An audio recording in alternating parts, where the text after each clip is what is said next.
We finally got to see our favorite big red dog in the cinemas. Clifford, no fetch! Clifford! Kids, and even kids at heart, were all feeling giddy at the moment the trailer was released. The COVID-19 pandemic has caused the release of Walt Becker's adaptation of the beloved children's book character to be postponed. And while that's true of nearly every film scheduled for release in 2020 and 2021, there's a catch with Clifford in that the lead actor was a preteen when the film was shot. Not so much now, and she'll be 15 or 16 years old by the time a prospective sequel is shot and released. This is likely to have an influence on the nature of any potential sequels. There are more than 75 Clifford novels, so there's enough material for a possible sequel. Despite the fact that the Emily Elizabeth of the novels does not age, it will be vital to maintain the character in the movies authentic to Darby Camp's experience as the role. 4 years is a big change, and from 11 years old to 15, those are very significant years. I think that Emily would be different, but kind of the same. And I see myself in Emily a lot, so playing her was fun. I enjoy playing a character like that. And so I think doing another one would be kind of reinforcing Emily to be more like how I am today, shared Camp. I'll be at the Empire State Building this morning, later today, and Jungle Cruise actor Jack Whitehall, for one, gave the viewers a heads up to not anticipate much for Emily Elizabeth's lazy Uncle Casey in terms of character development.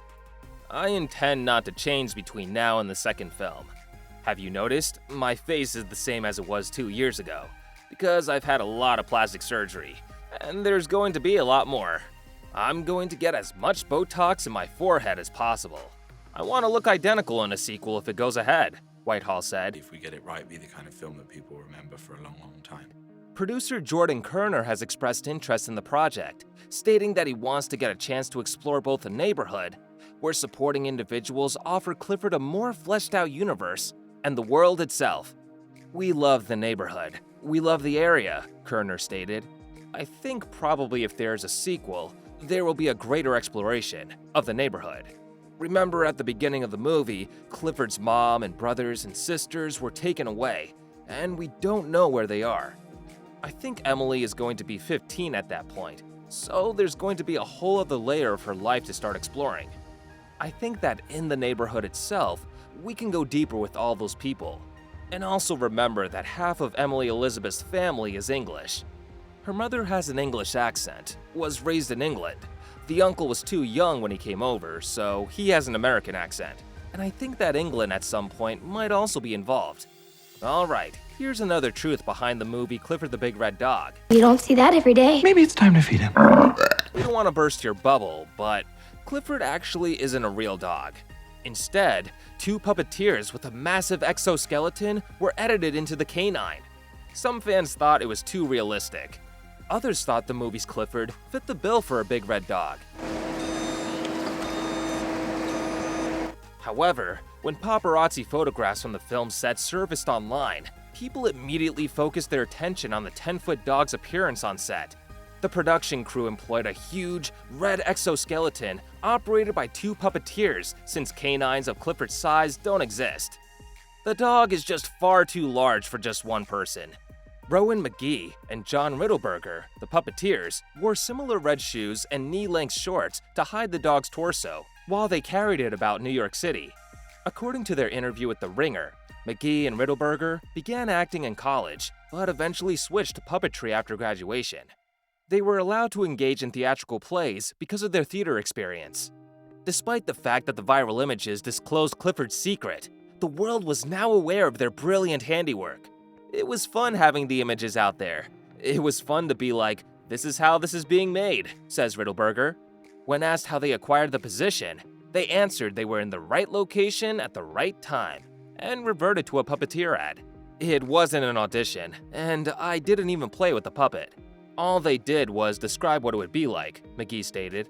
A 75-pound backpack, and 8 to 14-hour days living off the back of a box truck seemed physically taxing.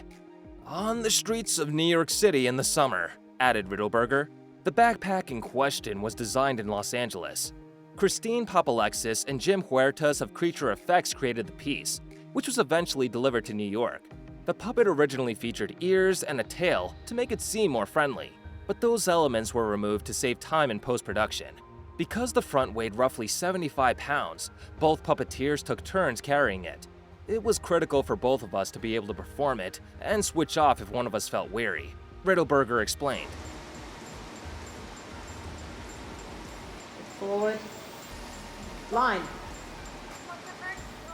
The thing that I've learned doing puppetry in TV and film is that a big part of the job is just having your tool set ready. In the script, it just says, Clifford does something funny. So you have to be ready to figure that out, he adds. According to The Ringer, McGee and Riddleberger leaned into moving like a dog while carrying the hefty frame over their heads for hours at a time. A sequel may mean an even bigger dog, given that the film is about a gigantic puppy. This avoids the Clifford impersonators. 5 puppeteers, exclaims the narrator. I'm going to do a lot of push-ups, McGee remarked. If you have not watched the movie yet, well, heads up, spoiler ahead. Veterinarian, that's what I do. I examine animals. Come on, take a look inside your mouth there, buddy. Oh, easy. You wanna maybe tell? So what really happened in the first movie?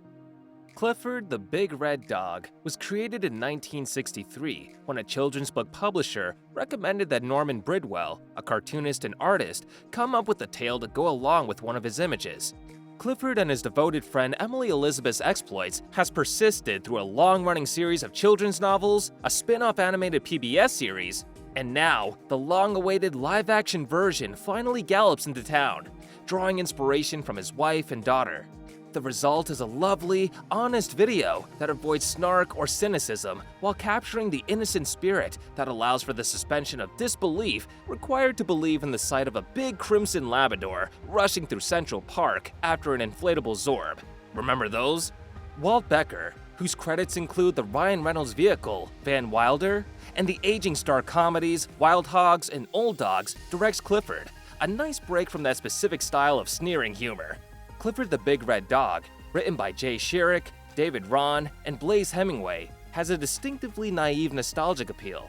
The treacherous score by journeyman composer John Debney serves as a constant reminder that this is a children's film, though it's not impossible that parents will enjoy it as well, given that where some other children's films zig into loud, wacky territory, Clifford zags into a softer, more heartwarming register. This is a film that is so innocent and well-intentioned that slamming it would be like kicking a puppy.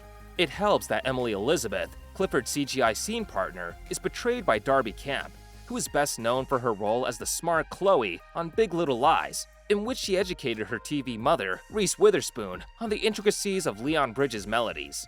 Despite the pandemonium, Camp is able to sell her emotional connection to the gigantic red puppernell, keeping the film's heart in the proper place. Emily Elizabeth is a new student at a prestigious New York private school who is tormented by her peers and in dire need of a friend. She is quickly smitten with a little vermilion pup when she and her ne'er-do-well uncle Casey, Jack Whitehall, come across an animal rescue tent managed by a mystical Mr. Bridwell, John Cleese. Despite Casey's protest, the pup finds its way inside her bag, and as Clifford grows to elephantine dimensions, he embarks on a series of crazy escapades across the city. Tyrion, Tony Hale, a scheming genetics entrepreneur, is hot on the trail of the colossal Carmine canine and his unique DNA. Emily and Casey try to track down Bridwell, with Clifford in tow, while scheming genetics entrepreneur Tyrion, Tony Hale, is hot on the trail of the colossal Carmine canine and his unique DNA. Clifford doesn't try too hard with the jokes, but it has enough truly hilarious performers on board, including a who's who of Saturday Night Live cast members, to keep things oddly interesting around the edges. David Allen Greer, Rosie Perez, Tova Feldshuh, Siobhan Fallon Hogan, Alex Moffat, Horatio Sanz, and others round out the supporting cast, making this a funnier film than imagined. The sequence in which Kenan Thompson, who plays a befuddled veterinarian, bemusedly attempts to inspect the gigantic puppy, generates the most chuckles. But slowly. It's just a platinum edition of the X9000. Clifford the Big Red Dog has a subtle and incisive message behind this adorable fable for youngsters, which we can't deny Clifford's enormous ruby tail is actually really cute. It has a surprisingly progressive message about a tight-knit community protecting one of its own against digital disruption and forceful police. What are your thoughts on this movie? Let us know by leaving a comment down below. Also, don't forget to leave us a like, subscribe, and turn on that notification bell.